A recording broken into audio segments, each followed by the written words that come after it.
Assalamualaikum warahmatullahi wabarakatuh. Perkenalkan, nama saya Rahma Muti Hafiz dengan NPM 41155302300052 dari kelas A02 Prodi PGSD Fakultas Keguruan Ilmu Pendidikan Universitas Langlang Buana.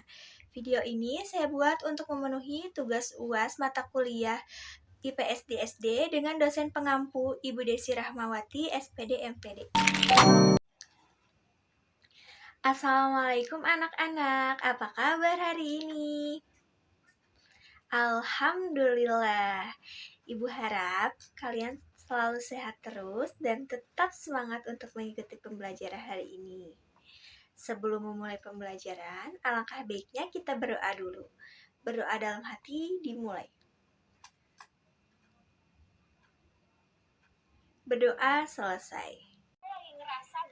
Oke, pada materi pembelajaran kali ini, pada mata pelajaran Ilmu Pendidikan Alam dan Sosial, pada materi bagaimana mendapatkan semua keperluan kita, di topik B yang menjelaskan bagaimana aku memenuhi kebutuhanku. Sebelum masuk ke materi, Ibu akan menjelaskan dulu tujuan pembelajarannya. Yang pertama itu, peserta didik dapat mengidentifikasi sejarah singkat beberapa jenis alat tukar dalam kegiatan pemenuhan kebutuhan. Yang kedua, peserta didik mengetahui nilai dan jenis uang dalam kegiatan ekonomi. Dan yang ketiga, peserta didik dapat membedakan uang asli dan uang palsu secara manual dan melalui alat pendeteksi uang palsu. Ya, sebelumnya ada yang tahu nggak apa sih itu kebutuhan? Sepertinya belum pada tahu ya. Nih, Ibu akan menjelaskan apa itu kebutuhan, apa syarat terjadinya pertukaran barang kebutuhan, sejak kapan sih uang dijadikan sebagai alat tukar, lalu apa nilai dan fungsi uang dalam jual beli, dan yang terakhir itu Ibu akan menjelaskan apa jenis uang yang bisa digunakan dalam kegiatan jual beli. Nah, anak-anak, Ibu ada satu cerita, yuk kita baca bareng-bareng. Kamu beli apa, Mia? Aku membeli telur dan tepung untuk ibuku. Aku juga membeli kebutuhan rumah yang sudah habis sesuai catatan dari ibuku. Nah, anak-anak, dalam kehidupan, manusia itu membutuhkan berbagai barang untuk memenuhi kebutuhannya sehari-hari. Dari mana kalian mendapatkan semua keperluan tersebut? Perhatikan percakapan Mia dan Dara pada gambar. Ibu Mia membutuhkan telur dan tepung untuk membuat kue, sedangkan ibu warung menyediakan kebutuhan tersebut. Ibu Mia memerlukan ibu warung untuk memenuhi kebutuhan sehari-hari. Namun, apakah kemudahan seperti ini sudah berlangsung lama dan terjadi di semua tempat? Nah, anak-anak, keterbatasan itulah yang akhirnya membuat seseorang memerlukan orang lain. Seseorang itu memerlukan jasa orang lain yang menyediakan kebutuhan itu. Nah, anak-anak, pernahkah kalian tahu gimana sih cara manusia itu pada zaman dahulu memenuhi kebutuhannya? Jadi, kebutuhan itu adalah segala sesuatu yang harus dimiliki atau diperlukan oleh seseorang untuk bertahan hidup dan memiliki kehidupan yang layak. Nah, tadi Ibu bertanya kan, pernahkah kalian kepikiran ingin tahu bagaimana cara manusia pada zaman dahulu itu memenuhi kebutuhannya? Nah, salah satu cara manusia untuk memenuhi kebutuhan hidupnya yaitu dengan bekerja. Kalian pasti sudah tahu kan, bekerja itu. Nah, salah satunya yaitu nelayan. Nelayan biasanya bekerja di tengah laut untuk mendapatkan ikan. Contoh lainnya lagi apa? Petani, betul. Petani itu bekerja membajak sawah untuk menghasilkan padi yang nantinya dapat dikonsumsi atau dimakan bersama keluarganya. Dan kita juga akan merasakan hasil dari nelayan ya. Kita kan makan nasi itu dari beras. Nah, namun ada kalanya kebutuhan manusia juga tidak dapat terpenuhi. Oke, coba perhatikan gambar di atas ini. Nih, zaman dahulu manusia itu tukar-menukar barang itu untuk pemenuhan hidupnya yang dinamakan dengan barter. Misalnya, di gambar di atas ini nih, ada dua orang yang sedang menukarkan barang, yang satu dia membawa kayu bakar, dan yang satu dia membawa ayam. Nah, mereka itu saling bertukar barang untuk sama-sama memenuhi kebutuhannya. Yang mana dalam barter itu, barang yang ditukar mempunyai nilai yang sama. Jika tidak sama, berarti tidak akan terjadi barter atau pertukaran barang. Nah, anak-anak, semakin majunya zaman atau semakin berkembangnya zaman, orang-orang itu mulai meninggalkan barter. Atau kenapa sih orang-orang itu mulai meninggalkan barter? Yang pertama, manusia itu memiliki kebutuhan yang terus bertambah. Sulit rasanya menemukan orang yang berkeinginan sama. Lalu yang kedua, jumlah manusia itu semakin banyak, yang mana ini menyulitkan cara tukar-menukar barang karena kadang barang yang diinginkan itu tidak tersedia atau tidak dimiliki oleh orang lain. Dan yang ketiga itu kesulitan membawa barang yang akan ditukar. Contohnya nih, untuk mendapatkan sapi, orang itu harus bertukar dengan 16 kilogram karung beras, yang pastinya akan merepotkan orang yang mau menukar sapi tersebut. Pemilik sapi pun juga kesulitan untuk membawa atau menyimpan beras sebanyak itu. Lalu selanjutnya kita akan berkenalan dengan uang. Awalnya, uang itu digunakan.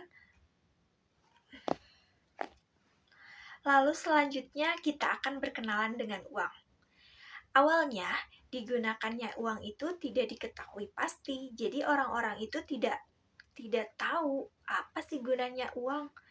Nah, setelah masa barter ditinggalkan, manusia itu mulai menggunakan barang sebagai alat tukar. Namun, tidak semua barang bisa dianggap sebagai uang. Syaratnya adalah berharga dan setara dengan barang yang digunakan. Nah, di sini ada contoh uang dan juga barang. Nah, anak-anak, keterbatasan jumlah dan kelangkaan uang barang ini mulai ditinggalkan. Maksudnya uang barang di sini itu seperti tadi ya, barter. Jadi misalnya Dino membawa kayu bakar dan Dina membawa sapi. Nah, itu disamakan dengan uang barang. Yang mana perdagangan atau tukar-menukar ini sekarang mulai berkembang. Ada sebuah masa ketika logam mulia seperti emas, perak, dan juga tembaga menjadi pengganti uang barang sebagai nilai tukar. Nah, di sini ada gambarnya ya. Di sini ada gambar emas, ada gambar perak, dan juga perunggu. Nah, kenapa sih uang emas itu bisa ditinggalkan juga? Nih, Ibu kasih tahu. Emas itu dianggap memiliki nilai yang tinggi dan tidak semua barang itu senilai atau setara dengan nilai tukar uang emas ini. Jadi, nggak semua benda itu sama dengan emas. Contohnya, seekor ayam itu dianggap memiliki nilai tukar rendah dari emas. Jadi, uang emas itu masih digunakan, namun tidak secara umum. Nah, selanjutnya di sini ada dua jenis fungsi uang. Yang pertama itu fungsi asli. Nih, fungsi asli. Uang itu sebagai nilai tukar yang digunakan sebagai nilai yang dapat ditukarkan untuk mendapatkan suatu barang atau kebutuhan. Jadi, uang itu dapat ditukarkan untuk mendapatkan suatu barang atau kebutuhan yang kita impikan. Lalu yang kedua, uang itu sebagai alat ukur. Maksudnya di sini, uang itu digunakan sebagai nilai hitung besaran suatu barang ataupun kebutuhan. Contohnya, Anton ingin membeli sebuah tas senilai 50.000. yang menunjukkan Anton ini cukup membayar uang sejumlah Rp50.000 untuk lalu jenis fungsi uang yang kedua yaitu fungsi turunan. Uang itu sebagai alat pembayaran untuk membayar tanpa ditukar dengan benda, jasa, atau barang apapun. Contohnya nih, ketika kita membayar pajak kendaraan bermotor, kita itu tidak menukar bendanya gitu, cukup menukarkan uang saja. Contohnya ketika membayar pajak kendaraan bermotor, ketika membayar pajak bumi, dan juga membayar pajak bangunan. Lalu, uang itu sebagai petunjuk harga yang menunjukkan harga atau nilai dari suatu barang. Contohnya, ketika kita di supermarket, bisa kita lihat harga 1 kilo mangga itu senilai Rp11.500. Nah, kalian kan biasanya suka lihat tuh di bawah etalasenya suka ada label harga. Nah, di situ menunjukkan harganya. Misalnya tadi mangga 1 kilonya 11.500 dan juga harga pensil satuannya misalnya 5.600. Lalu selanjutnya uang itu sebagai alat pembayaran hutang. Dan yang terakhir uang itu sebagai alat penimbun kekayaan. Nah, gimana sih Bu maksudnya? Jadi, contohnya seperti menabung. Menabung itu kan kita mengumpulkan uang tanpa mengambil uang itu lagi. Jadi, ketika kita ada keperluan mendesak, baru uang itu diambil gitu. Nah, tadi kan kalian sudah tahu apa fungsi uang. Selanjutnya, ada jenis uang. Jenis uang itu ada dua ya. Uang yang biasa beredar di kita itu ada uang logam dan juga uang kertas. Lalu, ada syarat sebuah uang itu dapat dijadikan sebagai alat tukar. Yang pertama itu dapat diterima oleh semua orang. Jadi, uang itu harus atau dapat diterima harus atau bisa diterima oleh kalangan masyarakat sebagai alat pembayaran yang sah. Jika orang-orang tidak mau menerimanya, maka uang tersebut tidak bisa digunakan untuk bertransaksi. Nah, yang kedua itu tidak mudah rusak. Di sini maksudnya yaitu uang harus kuat dan tahan lama.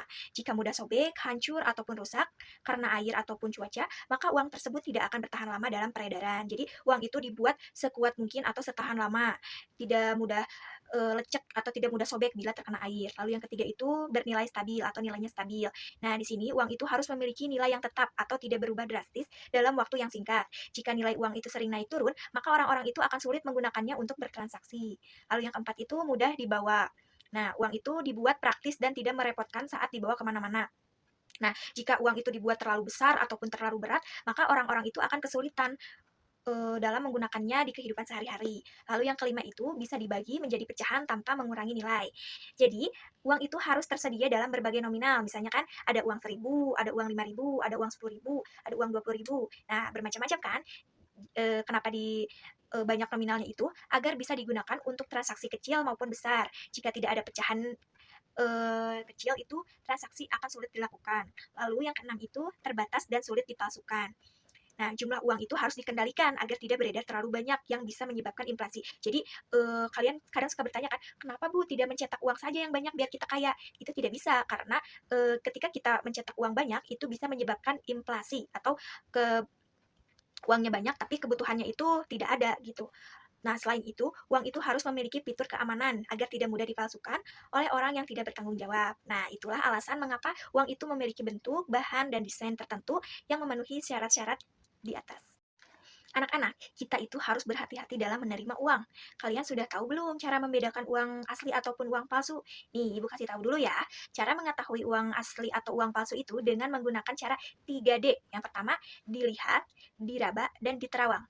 3D, ingat-ingat ya. Dilihat, diraba, dan diterawang. Yang pertama nih, di sini Ibu ada contoh uang 100.000. Kita lihat untuk keaslian uangnya.